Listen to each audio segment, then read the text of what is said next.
I have a father, biologically, but he's not my real dad. See, a real dad's there for you. That's not what he is. He's just a donor. He's just my biological father. Well, guys, this story gets insane. When he abandons me, but years later, he tries to crawl back into my life. And he has this to say. My trauma started before I was born, and my tormentor is my father. My mother made the mistake of letting my father into her life, and, well, I don't blame her, as she could not have known any better. She was just a young girl striving to survive, whose path crossed with a man she felt was a soulmate. My mother was an orphan and worked at a bar in Illinois, where my father came in one day to have drinks with his friends. He claimed to be a single entrepreneur and tried his best to woo my mom. My mother, like any naive lady, fell for his tricks. It's a pity because the red flags were there. My father did not live in the same city, and he told my mother that he came into the town for some projects and that he was, well, how he started a relationship with my mom while living elsewhere. My mother initially put up boundaries in the relationship, like not having coitus and all, but when my father promised her marriage and painted a picture of how beautiful my home would be, my mom fell for it. She became pregnant with me then and broke the news to my dad. My father was not willing to keep me, so he suggested Mom gets rid of the baby, but after Mom refused, he began stalling the whole marriage thing with claims of his business not doing well. My mother suggested moving in with him in the city where he stayed, but my father declined while claiming that he was planning on relocating to the city where my mother was born. He, however, promised to visit every 2 weeks, and my mom did not know that my father was a very useless man with a family of his own. He was married to a rich woman, and my mother was just part of an unfortunate lady who used to have fun with each time that he was in town. My mother gave birth to me, but my father never had her move in with him. He just kept paying our rent and tried being present in our lives till I was 5 years old when my mother discovered the truth about the man she married. My father abandoned us, and to say my mother was heartbroken is an absolute understatement. But I think I felt the pain more. Being a 5-year-old girl, my mom could not make me understand why my father was no longer a part of my life. Even when I grew and understood the situation of the stuff, I still longed to have my father in my life. Well, he came back 15 years later when I turned 18. I clearly remember the day that he walked back into our lives. My mother was doing well with her little business while I prepared to go to college. I was the one who got the doorbell when it rang, and I did not even recognize my father as a result of how haggard he was looking. I was about to let him in when my mother roared and told him to leave. She didn't give him a chance before banging the door on his face. Well, I was unhappy with how my mother handled the situation, as I thought that despite all that he's done, he was still my dad. My father came back again, and I insisted that we give him a listening ear. He started with an apology about how sorry he was to have abandoned us all, and noted that he was ready to make up. Wow, my mother asked him to return to the woman that he was legally married to, as she would not live with another woman's husband in the same house, but my father noted that he was already divorced. His explanations did not make any difference to my mom, who told him that she would not be fooled twice. Well, I could relate to my mother's anger, but he was my father nonetheless. I began pleading with my mom to give him a second chance, and my mother refused, and I emotionally blackmailed her by saying she was being selfish because her decision did not take into consideration the fact that I needed a father figure in my life. It took a while, but my mother finally gave my father a second chance. She did not immediately ask him to move in with us, as she wanted to see if he was truly changed, but I knew it was only a matter of time before we were together. Yes, I was hurt that he left, but the thought of us being united as a family under the same roof was compensation enough. My father did not find it difficult to win my mother's love again. He came around the house almost every day, and after playing the part of a loving husband and a caring father, my mother rewarded him by asking him to move in with us. Things got even better when he did. He did not have any job or business, but he was eager to get one. My parents became very close, and my mother soon got pregnant again. She was 40! My mother was uncertain when she learned she was pregnant, and she tried hiding the news from both father and me. Her uncertainty came from the fact that, well, the first pregnancy, me, was not initially welcomed by my father, and she did not know how or if the second one would be the same. I saw signs and I confronted, and that was when she opened up to me. My mother getting pregnant was good news to me. At least I would have a younger sibling, and I encouraged her to tell my father, as I was sure that he would be ecstatic with the news. My mother did as I suggested, and my father was overly excited to have an addition to the family. A few weeks into the pregnancy, my mother went for a test to have the gender of her baby revealed. It was going to be a boy. My dad and I were both at home when my mother came back from the hospital and informed us that it would be a boy, and while I began suggesting the name that we could call my little brother, my father was visibly disturbed. We pressed to know what the issue was, and he said that he felt bad about being unable to contribute to the family. He said it's not fair that my mother would be carrying the financial burden of the family on her shoulder despite her pregnancy. Wow. I and my mother were both moved by his sensitivity, and my mother noted that she was not complaining about it.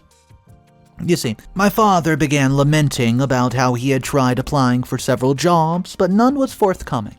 He then went on to say that he had a great business idea that would profit him in a short while, but noted that he was being delayed because he had no money. My mother asked what the idea was, and they talked all through the night. She met him 3 days later and offered to give him the startup capital needed to execute his idea. My mother gave him all her savings and even had to take a small loan to add to it. My father disappeared exactly 2 weeks after my mother had given him money to execute his idea. He did not just disappear. He clarified that he was abandoning us for the second time, and I was the one who found the letter, which he written and left on the couch in the parlor. He said that he had felt that he could adjust to life as a family man, but despite how he tried, he had to come to reality that it wasn't for him. He just claimed that he was going for good and advised my mother and me to just move on with our lives and not look for him as long as we lived. I just simply did not know what to do. I mean, it was clear that he played us again. Why did he have to get my mother pregnant, manipulate her into giving him her savings, and even take a loan for him before he realized that the life of a family man was not for him? If I had my way, I would have hidden the news from my mother, but that was impossible. I told my mom about it, and she cried like I've never seen her cry. I felt bad because if I had not emotionally blackmailed her into giving my father a second chance, she would not have found herself in such a difficult position. Now, my younger brother was going to be born, and the same story of not knowing his father would be replayed in his life because of me. My mother was never the same after that incident. She lost the will to live. There were various occasions when I would find her just talking to herself, and she slumped while in the kitchen one day and was taken to the hospital.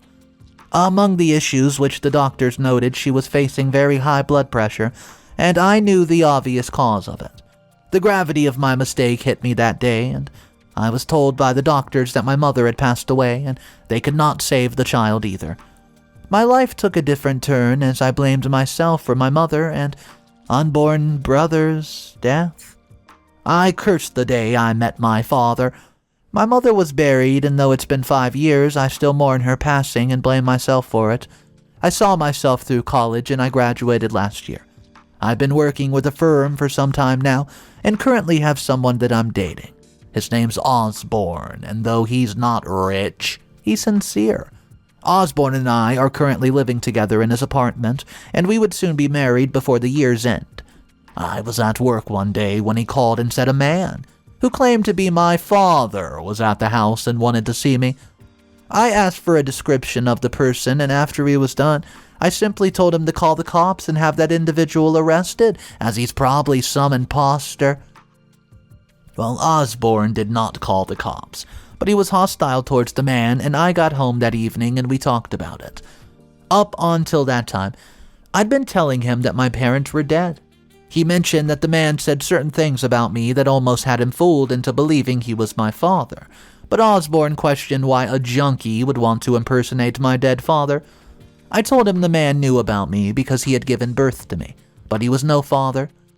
Osborn looked surprised at that, and when I told him my full story, My lover looked at me and said that despite all that's happened, the man who visited was still my dad, and he had even felt bad for treating him with such hostility.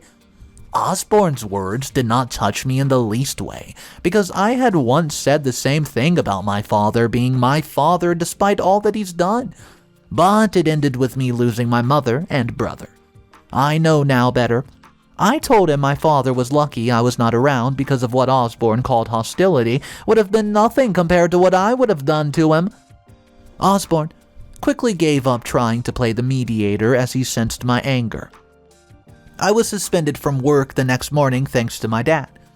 I could not sleep the previous night and I could not focus on the job, and I thought about 1,000 ways in which my father could die. I struggled to work when I was told a prospective client was looking for me. I got to the reception only to discover it's my dad. The anger that I had felt since the previous night flooded me, and I physically began to attack him. Every staff and every customer was so surprised at the drama. I was acting like this, but I was too angry to care. The manager immediately summoned me into his office and asked why I behaved so unprofessional just now. After I explained everything to him, he noted that whatever family issues I had were no justification to behave this way. He informed me of my indefinite suspension, and I called Osborne and updated him on the situation, and he immediately drove down to take me home. My father was still around the premises when Osborne showed up, and he had the guts to still walk up to me and ask for an audience. Had it not been for Osborne, I would have attacked him. My father said that he's dying. He had been diagnosed with lung disease and did not have much time left, so that's why he wanted to make peace. I told him that he was free to die. Besides, he had been long dead to me anyways, and as for my forgiveness, I assured him that he would never get it. What was the point of letting him back into my life when the only thing he came up with was problems? I mean, he came into my life and I lost my mother. I lost my brother. He has tried resurfacing after 5 years, and I'm already suspended indefinitely from work just like that. Osborne got me into the car and gave my dad his number, with an instruction to call him 3 days later after he must try speaking with me again. Osborne took a 2-week leave from his work so he could spend time with me, as I was going through a lot. He tried getting me to speak with my father while I was suggesting that we got a restraining order against him instead. We were both taking our usual walk at a park one evening when we spotted my dad lying down at one of the park benches. I don't know if it was coincidental or if he was intentionally trying to be everywhere I was, but I was determined to ignore him. Osborne was, however, moved by my father's situation. He sat me down that evening and claimed that people could change and pleaded with me to at least get the anger and hurt off my chest by resolving things with my father. He said that even if I did not want a working relationship with my dad, I could at least make peace with him. So I decided to do as my lover suggested, and this was just because I did not want it to look like I was too stubborn to listen to my man. My father was invited to the house so we could resolve the issue, but he showed up with his luggage, like he was coming to stay.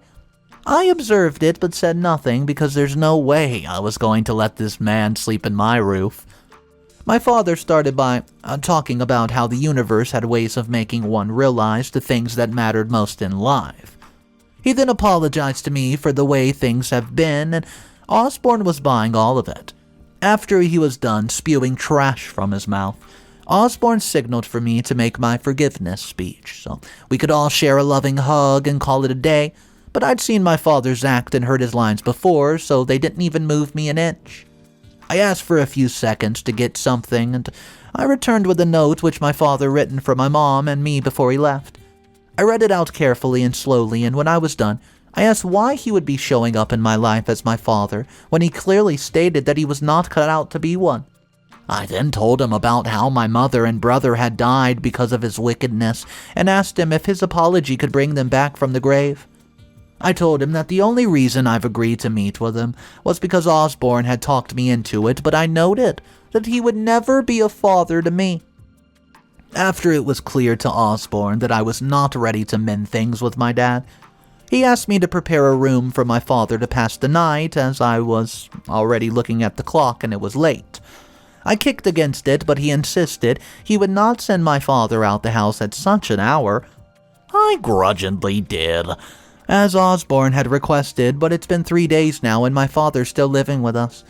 Ever since his first morning at the house, he's been trying to act like he's changed, but I've seen this before and won't fall for it for a second. Osborne thinks the more I saw my father each day trying to prove that he's a changed man, the more inclined I would be to forgive him, if only he knew. Update number 1.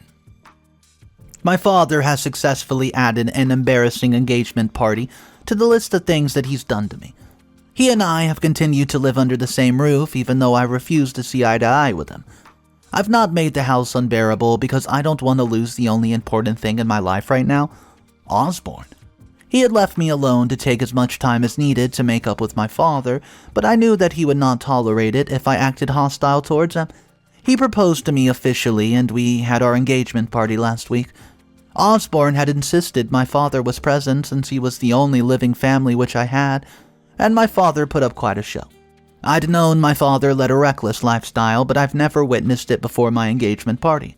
My father got so drunk the moment the party began, and I'm not exaggerating or trying to paint him in a bad fashion. He is already. I had never seen anyone in all my life drink the kind of things my father drank. I could swear that he tasted everything in every bottle. As though his drinking was not enough, he began flirting with various ladies, and from a distance you would think that the party was set up for him. The embarrassing part of the drama was when he had to be carried out of the party, and he could not tell how he found himself in his room the next day. As usual, he apologized profusely and explained it by saying he was so happy about his daughter getting married that he got carried away with the drinking. This is somebody who claimed to have been diagnosed with lung disease. Osborne overlooked it, and there was nothing that I could do, but this man is seriously frustrating my life. Why would he just not let me be? I kept on nursing my anger, but I almost lost it one day when I discovered that both my engagement ring and some of my jewelry were missing. We were just 3 in the house, my fiancé, me, and my father. There's no way my fiancé would have stolen the engagement ring and jewelry, which he had gotten me, and there's no way that I would steal my property and complain about it, so it had to be my father. I confronted my father while he was watching football with Osborne at the parlor, and he seemed shocked, but I told him to put off the act and get my stuff before I lost my temper. My father claimed that he had no idea where my stuff was, and even promised to help me look for it. I was irritated by him playing dumb, so I raised my voice at him.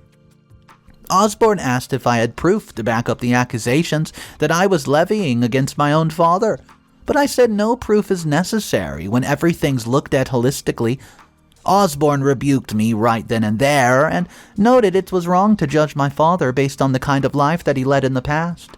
He promised to get me another engagement ring when he comes back from his 2-week trip, which he would be embarking on by next week.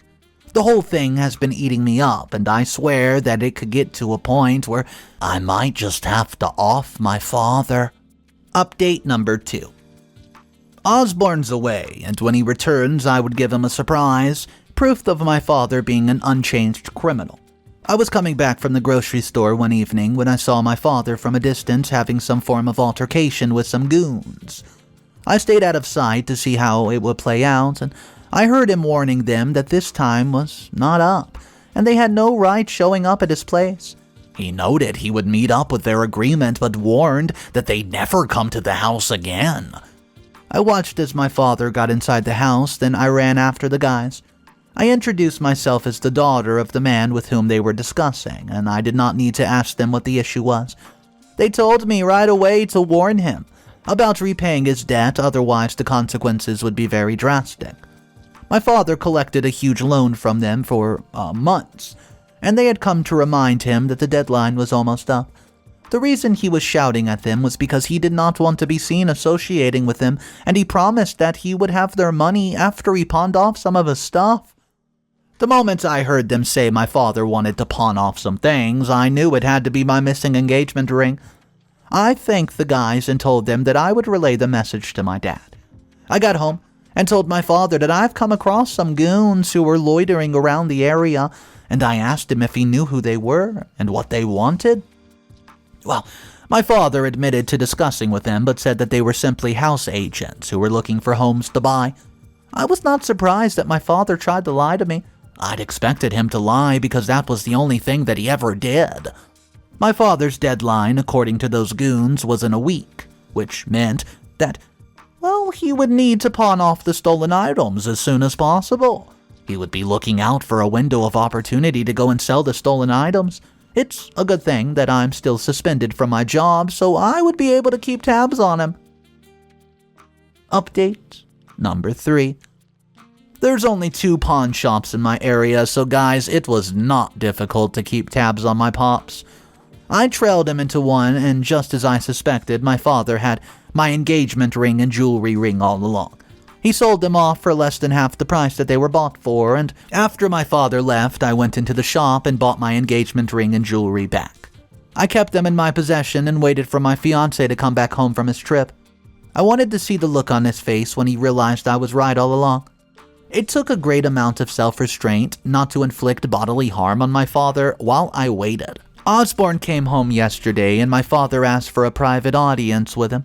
He told my husband that he's been trying his best to restore his relationship with me, but I've remained hostile while shouting him out. He noted that he could no longer stay and needed money to rent an apartment and get some medicine, which the doctors prescribed would help live his rest of his days without pain. My fiancé promised to see what he could do, and within a week, he told me about it, and I knew the script. My father was trying to exit our lives and wanted to leave with a bit of cash. I knew he badly needed money to repay his debt because the amount that he realized from the sale of my things was not enough.